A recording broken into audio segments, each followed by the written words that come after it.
¿Qué sucede cuando soñamos? ¿Por qué a veces confundimos el sueño con la realidad? ¿Qué significan los elementos que aparecen en el sueño? ¿Por qué es necesario escribir los sueños?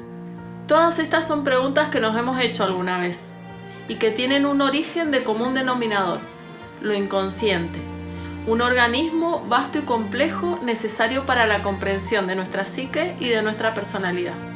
Desde la perspectiva junguiana, hoy vamos a trabajar algunos aspectos para que vos tengas conocimiento y puedas aplicarlos en tu vida diaria.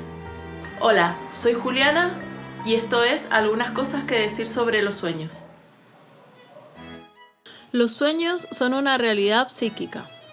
Un sueño es como un pensamiento o una sensación.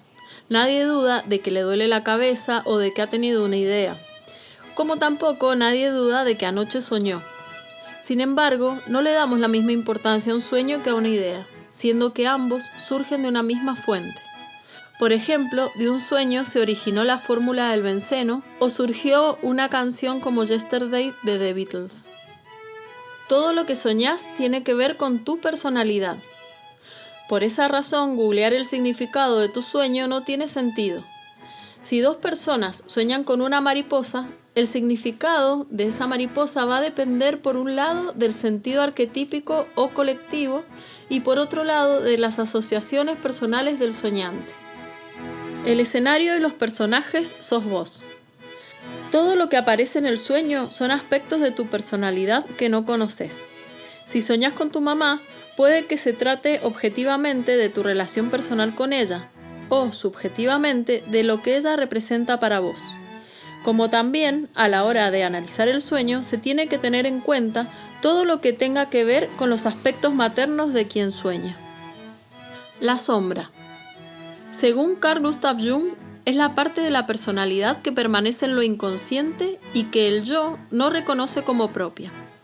Cuando soñamos con una persona que nos desagrada o por el contrario, que admiramos, seguramente estaremos en el terreno de la sombra.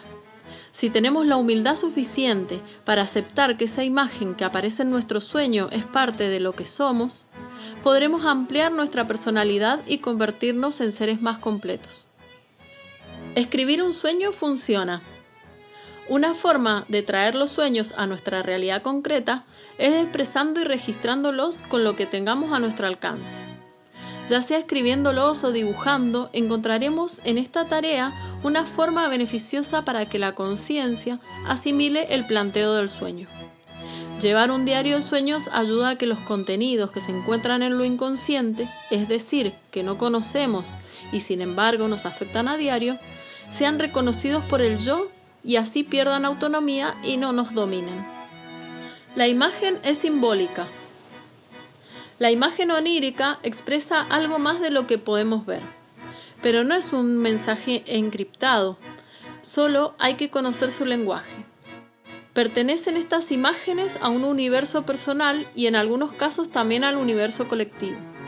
Por lo tanto, debemos conocer la actitud consciente del que sueña para hacer un correcto análisis del sueño. No es lo mismo un signo que un símbolo. El signo es concreto y limitado como una señal de tránsito, mientras que el símbolo es la mejor expresión posible de un hecho parcialmente conocido. Todos tus sueños se relacionan entre sí. Como si fueran capítulos de una serie o secuencias de una película, juntos van desarrollando un tema a trabajar en tu vida. Y si le prestás la debida atención y trabajás en lo que te proponen, entras en lo que Jung denominó proceso de individuación, una cadena de hechos mediante la cual el conocimiento de nosotros mismos derivará en un desarrollo de la personalidad.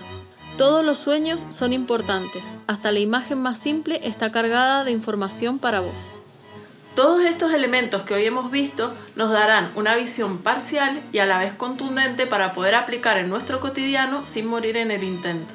Comprender cómo funcionan los mecanismos de lo inconsciente nos servirá para comprender nuestra psique, pero también para alimentar ese deseo de conocernos a nosotros mismos, lo cual es muy reconfortante y fortalecedor. Ya que es imposible resumir todo este universo complejo de los sueños, vamos a seguir trabajándolo en el canal. Si te interesó algún tema, si crees que hablemos de algo en particular, hacénoslo saber en los comentarios. Esto es todo por hoy. Nos vemos en el siguiente capítulo.